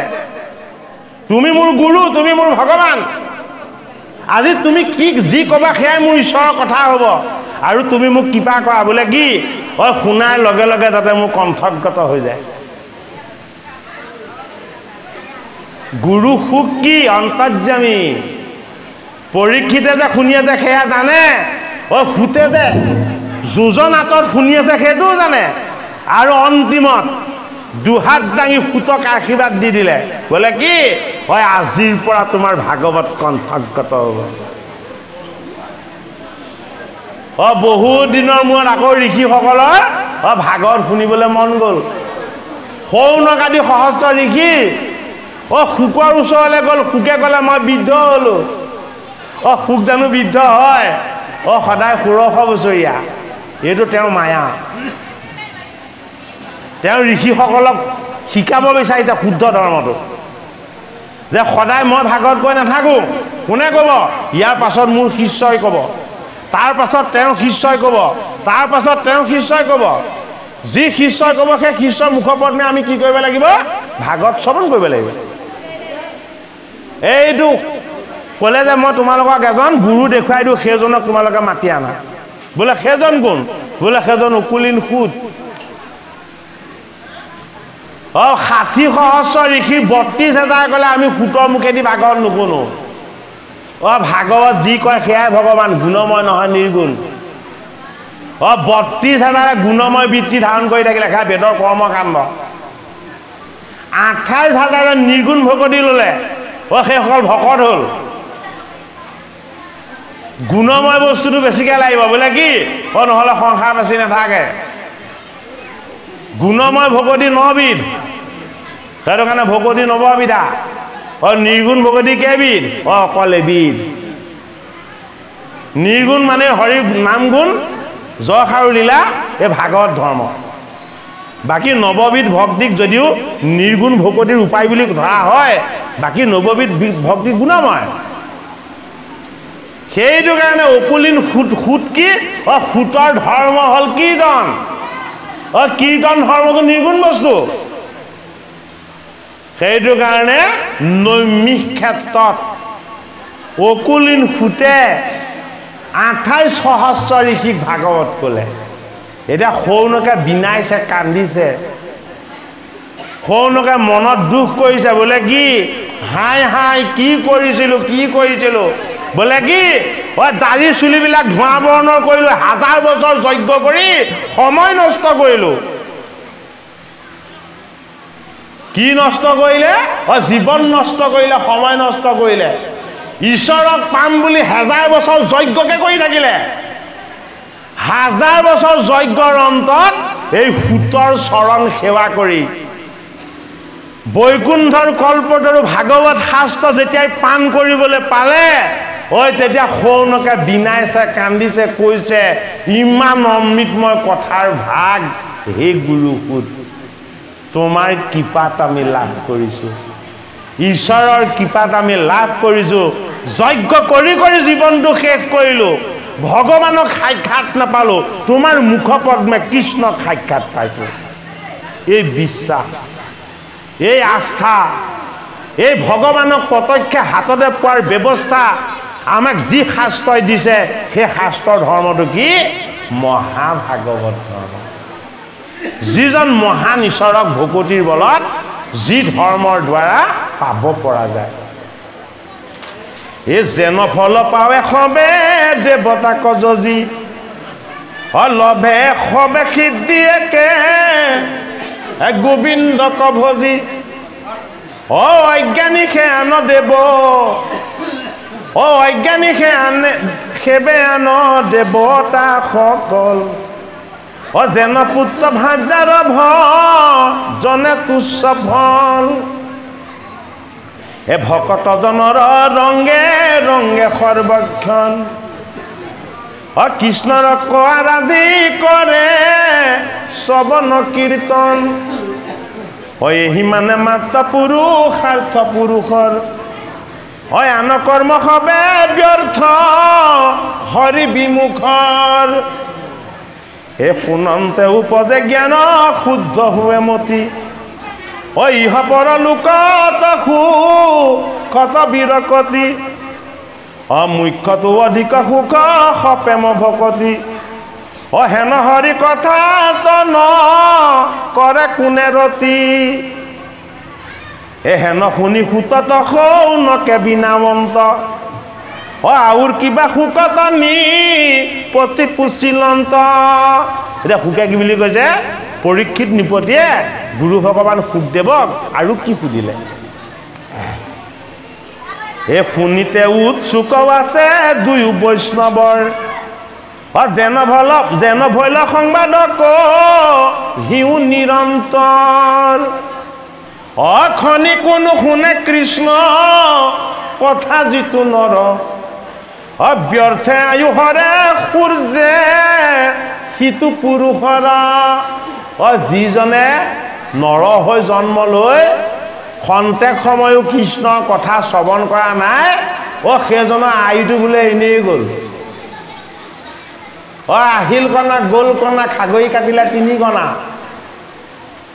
সেইজন আহিলে আৰু গ'ল কি হ'ল লগত যিদৰে একো লৈ অহা নাছিলে ঘূৰি যাওঁতে কিন্তু মায়া মোহৰ বন্ধন কিছুমান লৈ গ'ল আকৌ কৃষ্ণক নভজিলে লগত বন্ধন যাব কৃষ্ণক ভজিলেহে বন্ধন মুক্ত হৈ যাব পাৰিব হেন জানি কৃষ্ণ কথা সংসাৰতে খাৰ কহিও কহৈ কৱায়ো সামফলয় আমাৰ যাৰ কৰ্ণ পথক গৈল দামোদৰ কুকুৰ সদৃশ সেইটো নিৰ্জয় পামৰ বিশ্বামূত্ৰ ভুঞ্জে যেন অধমসু কৰে উতে যেন কন্ত কচু বায়া মাতি মৰে যেন গাধে ব্যৰ্থ মাত্ৰ বহি মৰে ভাৰ এহি চাৰি গোটা পশু পতন্ত্ৰতাৰ বৰ ডাঙৰ পতন্ত্ৰ 4টা দিলে পতন্ত্ৰ মানে কি উদাহৰণ তুলনা যি ভগৱান কৃষ্ণৰ কথা শ্ৰৱণ কীৰ্তন নকৰাকে এই জীৱনটো শেষ কৰিলে সেইকেইজনৰ জীৱনটো 4টা জন্তুৰ লগত তুলনা কৰিছে জন্তু কেইটা কি কুকুৰ নিৰ্দয় কুকুৰ বুলি কৈছে এটা আৰু এটা কি বুলি কৈছে শুকৰ বুলি কৈছে গাহৰি বুলি কৈছে আৰু এটা কি বুলি কৈছে এটা গাধ বুলি কৈছে আৰু এটা কি বুলি কৈছে এটা উট বুলি কৈছে 4টা পানীৰ 4টা পতন্তৰ তত্ত্বগতভাৱে জানিব লাগিব সেইটো কাৰণে এই 4টা পানীৰ পতন্ত্ৰৰ কথা ক'লে উট ক'ত থাকে উটক মৰুভূমিৰ মাহন বুলি কোৱা হয় নে নহয় মৰুভূমিত থাকে হয় নে নহয় উটৰ ঘাঁহবিলাক কি কাঁইটীয়া ঘাঁহ কাঁইটীয়া টান টান ঘাঁহ খায় সেইটো কাৰণে মুখখনত ঘাঁহ লাগি থাকে হয় নে নহয় থাকে ক'ত থাকে মৰুভূমিত ঈশ্বৰৰ ভকতি নহ'লে কৃষ্ণৰ নাম নহ'লে আমাৰ জীৱনটো উটৰ নিচিনা হ'ব বোলে কি কেৱল শুকান মৰুভূমিত লাগে লাগে লাগে লাগে লাগে লাগে কৰি মৰি থাকিম ক'তো পানী নাপাম জল নাপাম হয়নে বাৰু অন্ন হিচাপে কেৱল কাঁইটীয়া ঘাঁহ খাম বোলে কি লোভ মোহ কাম ক'ত এইবিলাক কাঁইটীয়া ঘাঁহ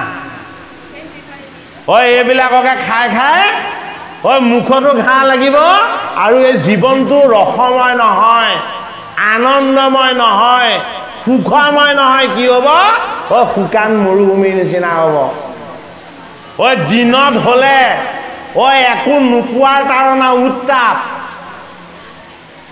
ৰাতি হ'লে কি কেলে নাপালো বুলি হাজাৰ প্ৰশ্ন ঠাণ্ডা এয়া মৰুভূমিৰ বৈশিষ্ট্য নহয় জানো হয়নে হৰি ভকতি অবিহনে ঈশ্বৰ সেৱাৰ অবিহনে জীৱনটোত অকল নাপালো বুলিয়ে ভাবি থাকিম ঢেৰ পাবলৈ বাকী থাকিলে বুলি ভাবি থাকিম যদি গুৰুৰ চৰণ পালো ভকতৰ সং পালো ভগৱানৰ নাম পালো আৰু ঈশ্বৰৰ উপাসনা পালো পাবলৈ কিবা বাকী থাকিল জানো এয়া ৰসময় ভকতি ভকতি কৰিলে কি হয় ভকতি কৰিলে মায়া নিৰ্জান হয় বিষয়ত বিৰকতি হয় সংসাৰৰ লোভ মোহ কাম কোটবিলাক দূৰ হয় হয়নে বাৰু শুকৰ মানে গাহৰি ক'ত থাকে গাহৰি থকা ঠাই বেলেগ খোৱা খাদ্য বেলেগ হয়নে নহয় সেইটো কাৰণে তাক শুকৰ বুলি কোৱা হয় যাৰ লগত হৰি ভকতি নাই ঈশ্বৰৰ উপাসনা নাই তাৰ লোভ বেছি কাম বেছি কোট বেছি ৰাগ দেশ আৰু অহংকাৰ বেছি ঐ এইবিলাকে কি কৰে ঐ এইবিলাকে লেতেৰা কৰি পেলায় সেইটো কাৰণে শুকৰ সদৃশ হয় বুলি কৈছে হয়নে বাৰু সেইটো কাৰণে হৰি ভকতি কৰিলে কি হ'ব পৰিষ্কাৰ পৰিচ্ছন্ন হ'ব পৰ নিন্দা পৰ চৰ্চা পৰ ৰহিত অমংগল এইবিলাক নাপাতিব হৰিত ভকতি কৰিলে জীৱ ব্ৰহ্মক ঈশ্বৰময় দেখিব আৰু এটা পানীৰ পতন্ত্ৰ দিছে কি গাধ গাধটো কিয় পতন্ত্ৰ দিলে আমাৰ সংসাৰৰ ভাৰখন বৰ গধুৰ সংসাৰৰ ভাৰখন আমি বওঁতে বওঁতে ৰাজহাড় বেকা হৈ পিঠি মেচা হৈ এই বসুমতী ফাটো ফাটো হয়নে নহয় যেতিয়ালৈকে হৰিত ভকতি নহ'ব তেতিয়ালৈকে সংসাৰৰ বোজাটো বেছিকে গধুৰ হৈ যাব হৰিত ভকতি কৰিলে কৃষ্ণৰ উপাসনা হ'লে সংসাৰ কি হ'ব বিৰগতি হ'ব সেইটো কাৰণে গাধ সদৃশ বৃত্তিবিলাক আঁতৰ হ'ব আৰু ভকতি কৰিলে কুকুৰ সদৃশ নিৰ্গত নহয় বোলে কি প্ৰেমময় হ'ব ৰসময় হ'ব আনন্দময় হ'ব সেইটো কাৰণে ভাগৱতত 4টা পানীৰ পতন্তৰৰ দ্বাৰা আমাক ঈশ্বৰ জ্ঞান দান কৰিবলৈ যত্ন কৰা হৈছে হে ৰাম অন্নপাতয় কান যিটো কৃষ্ণৰ কথাত ভৈলা দুই কৰ্ণতাৰ দুই ভীতিগাত কৃষ্ণ গুণ নগাই কৰে আনসে ব্যাখ্যান জানা জীৱা ভৈলতাৰ ব্যংগৰ সমান যাৰ শিৰে নকৰে কৃষ্ণক নমস্কাৰ কীৰ্তি যুগুত মাথা ভাৰ ভৈলাতাৰ কৃষ্ণৰ নকৰে কৰ্ম যিটো হস্ত দুই কংকন সহিতা সিটো হব সম হুই কৃষ্ণৰ মূৰ্তিক যিটো নেদেখে অধম তাৰ চকু সৈমকে মই ৰাৰ চকাসম কৃষ্ণৰ থানক যিটো নকৰে গমন বৃক্ষৰ সদিশ তাৰ দুখানি চৰণ ভকতৰ পদৰেনো নলয়ে যিজনে জীৱন্ততে হব সিটো অমৃতক লক্ষণ কৃষ্ণ পদ তুলসীৰ নলৈলে কঘ্ৰাণ কাহন্ত নিশ্বাস সিটো মৃতক সমান হৰি হৰি বোলন্তেনো হিকে ৰোমাঞ্চিত বৰ্জশিলা সদৃশতা হাৰ ভৈলাচিত হেন জানি সুত শুনি হুক ভীমত যি কথা কহিলা সুকে ৰাজাৰ আগত কহি উক সমস্তে মাত বিদ্যমান তৃতীয় অধ্যায়ৰ কথা গৈলা এহিমান হৰি ৰাম হে ৰাম ৰাম ৰাম আগবাঢ়িব নে কি জ্যোতি পৰিব না না কিয় তেনেকে কবা আপোনালোকে প্ৰশ্ন সোধাৰ কাৰণে আনন্দহে লাগিছে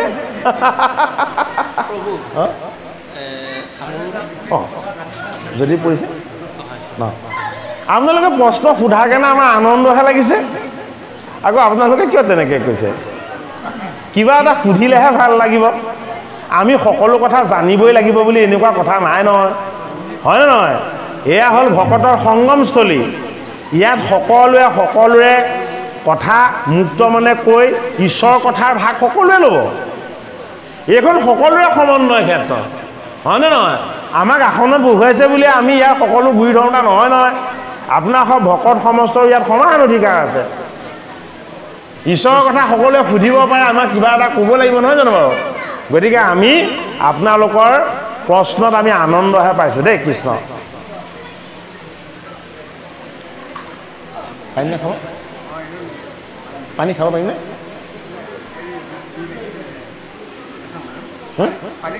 খাম এইটো আনচোন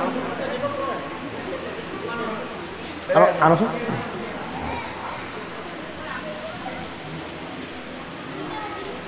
আজি আপোনাৰ সব সমস্ত ভকত বৈষ্ণৱ সেৱকী সমস্তৰ আমি নিমন্ত্ৰণ ভাগ ৰক্ষা কৰি এই অনুষ্ঠান ভাগত আমি আহি আপোনালোকৰ আজ্ঞা আৰু আশীৰ্বাদ লৈ অনুষ্ঠান ভাগ আমি কৰিলোঁ যদি ভাল হৈছে এয়া ভগৱানৰ কৃপা যদি ভাল হৈছে এয়া গুৰুজনৰ আশীৰ্বাদ যদি ভাল হৈছে এয়া আপোনাৰ হ'ব আমাৰ প্ৰতি কৃপা দৃষ্টি গতিকে ইয়াত আমি দাবী কৰিব লগা একো নাই আৰু যদি কোনোবাখিনিত কিবা খুটি বিচুতি হৈছে এয়াতো আমাৰ নিজৰ ভুল কুটি বিচুতি যদি কিবা হৈছে তেতিয়া সেইখিনি আমাৰ ভাগৰ গতিকে আপোনালোকে সেই দায়দোষ মূৰীক্ষণ কৰিব বুলি আমি আশা ৰাখিছোঁ আমাৰ আয়োজক কমিটিয়ে কৈছে পাঠভাগ দোহাৰি সামৰিব লাগে কাৰণ অত্যন্ত গৰমো পৰিছে হয়নে বাৰু নাই হয় জ্যোতি পৰিব লাগে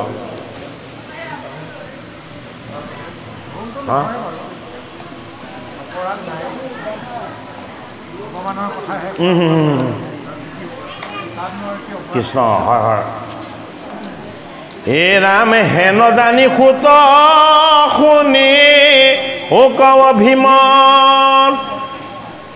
যি কথা কহিলা সুকে ৰাজাৰ আগত এ কহি ওক সমস্তে আমাক বিদ্যমান তৃতীয় অধ্যায় কথা গৈলা হিমান হৰি ৰাম হে ৰাম ৰাম ৰাম উপদেশ অকণমান আছে উপদেশখন পাঠ কৰি সামৰ দেই অকণমান উপদেশ আছে চালো পালো অকণমান উপদেশ আছে বেছি দীঘল নহয় তেতিয়া হেৰিও হ'ব পাঠ ভাগো পুৰা হ'ব হে শুনা সামাজিক জন ভাগৱ ত কথা হে মনুষ্য জন্ম কইতো নকৰি ও বৃথা হে পুৰাণৰ সূৰ্য ইটো মহাভাগৱত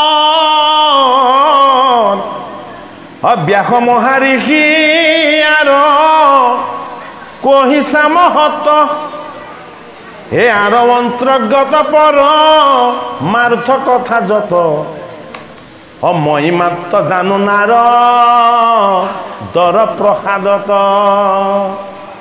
হে মুত হতে মহামুনি সুকে জানি লন্ত বিদুরে বাইহা কজা নকি নজানন্ত কি বুলি কলে বিদুরে মৈত্র ঋষিৰ বা এই কথা শুনিলে কিন্তু জানে নে নাজানে নিশ্চিত নহল কিয় নহল বিদুৰ হল জীৱ জীৱই জানি শেষ কৰিব নোৱাৰে নাৰদ কি নাৰদ হল গুৰু গুৰুৱে দিয়া জ্ঞান সুধি হোৱা আৰু বিশ্বাসৰ গুৰুৰ কিবা শিষ্য বেদব্যাসে পালে সেইটো কাৰণে বেদব্যাসেও জানিলে গুৰু হৈ নিজৰ পুত্ৰক শিষ্য কৰি পঢ়ালে সেইটো কাৰণে সুকেও জানিলে বুজিলে কিন্তু আমি কি হয় আমি জন্মলৈ মৃত্যুলৈ গৈ থকা আমি জীৱৰূপী বিদুৰ হয় আমি জানিছো যে নাজানিছো আমি কেতিয়াও ক'ব নোৱাৰি এ টিকা ভাষ্য চাই মহা বুদ্ধিৰ প্ৰভাৱে হে কেহুজনে আৰু তত্ত্ব অৰ্থক নপাৱে এ বৈকুণ্ঠৰ শাস্ত্ৰ কৃষ্ণ মুখৰ বচন আৰু কি অৰ্থক জানে যে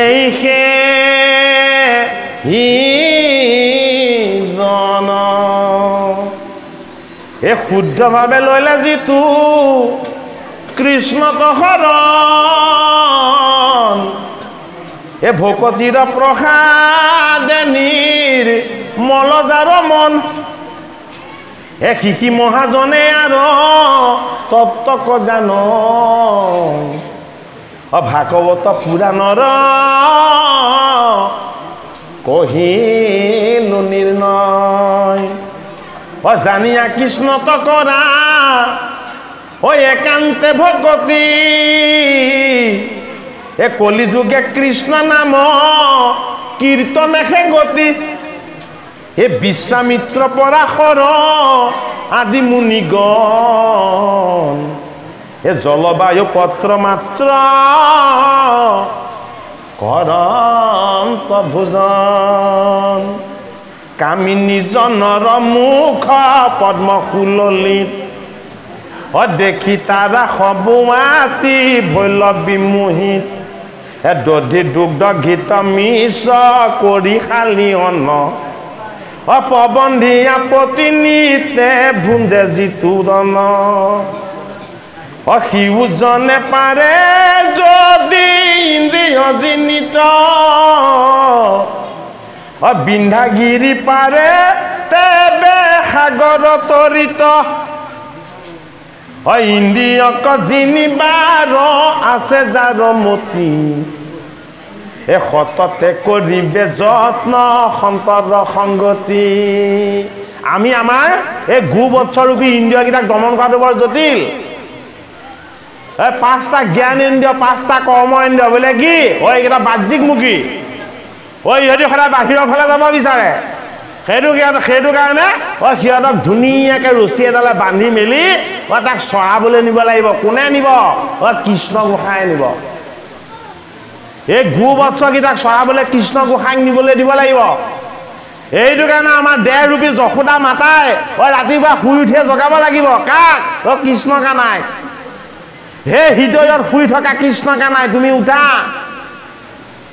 যশোদা মাতাই কৃষ্ণক জগাই নিদিয়ে জানো হয়নে এই দেহৰ যশ গুণবিলাক কাৰ ঈশ্বৰৰ এই দেহ হ'ল কি দেহ হ'ল প্ৰকৃতি এই প্ৰকৃতি কি এই প্ৰকৃতি হ'ল যশোদা এই যশোদাৰূপী প্ৰকৃতিয়ে আত্মাৰূপী পুত্ৰ কৃষ্ণক জগাব লাগিব কেতিয়া ৰাতিপুৱা শয্যাৰ পৰা নমাৰ লগে লগেই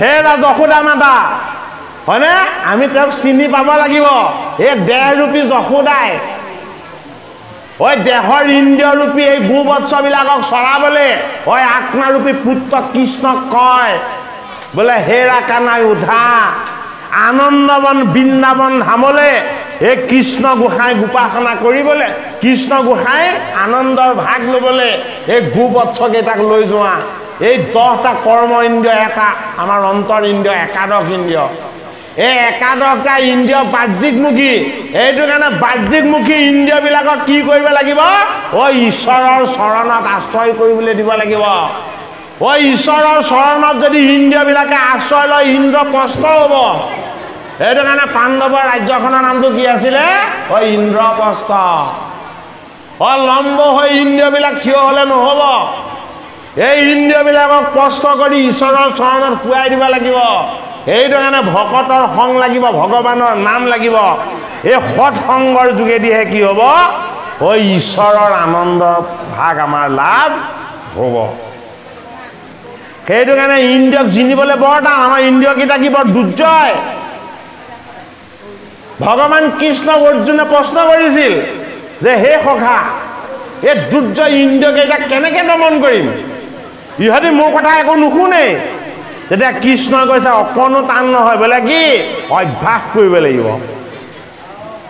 যদি তুমি অভ্যাস কৰা অভ্যাসৰ বলত তোমাৰ ইন্দ্ৰিয়কেইটা দমন হৈ যাব তুমি ইন্দ্ৰিয়কেইটাৰ মতে চলিলে নহ'ব বিবেকৰ দ্বাৰা তোমাৰ ইন্দ্ৰিয়কেইটাক তুমি চলাব লাগিব অভ্যাস কৰিব লাগিব সেইটো কাৰণে বেয়া বস্তু খাবলৈ 2 দিন অভ্যাস কৰিলেই হ'ল 3 নম্বৰ দিনা মাতিব নালাগে নিজে গৈ হাজি হ'ব হয় নহয় ভাগৱত অমৃত পান কৰাবলৈ বহুত খাতি কৰিব লাগিব বহুত মাতিব লাগিব নাহে বোলে কিয় জীৱ যে উদ্ধাৰ হয় জীৱ উদ্ধাৰ হোৱা বস্তুটো নালাগে জীৱ বন্ধনৰ পৰা বস্তুটোহে লাগে আমাক এইটো কাৰণে উদ্ধাৰকাৰী ঈশ্বৰৰ অমৃতময় ভাগৱত কথাৰ ভাগ আমি এই জীৱন কালত পাব লাগিব হে ৰাম এ শ্ৰৱণ কীৰ্তন নিতে কৰিবে কৃষ্ণৰ ইন্দ্ৰিয়ক যিনি হুৱে কীতাৰ্থহীনৰ হেন জানি যতনেতে জীৱান কাম শংকৰে ৰচিলা ডাকি বোলা ৰাম ৰাম হৰি নাম হে ৰাম ৰাম ৰাম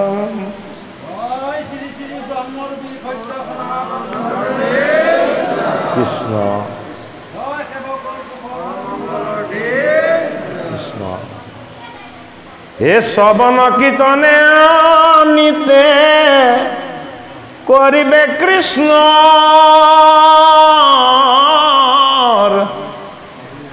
ইন্দ্ৰিয়ক যিনি হুৱে কীতাৰ্থহীনৰ হেন জানি যতনেতে জীৱান কাম শংকৰে ৰচিলা ডাকি বোলা ৰাম ৰাম হে হৰি ৰাম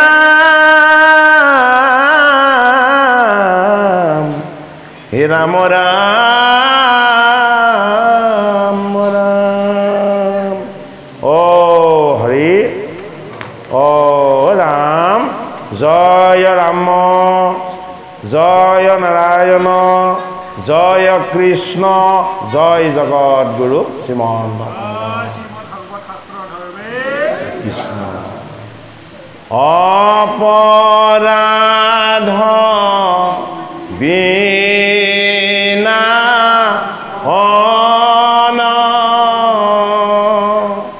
তজো নাম নাৰায়ণ জানি নামে পখিলো শৰণ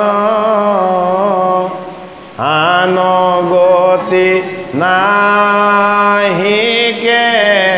মৰণ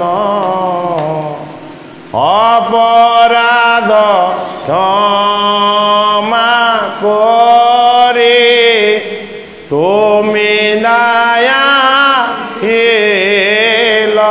হৰি মোক ৰক্ষা কৰিও চৰণে ৰাম মোক ৰক্ষা কৰিও চৰণে শ্ৰীমন্ত শংকৰ হৰি ভকতৰ জানা যেন কল্প তৰু তাহান্ত বিনাই নাই নাই নাই আমাৰ পৰম গুৰু ৰাম আমাৰ পৰম গুৰু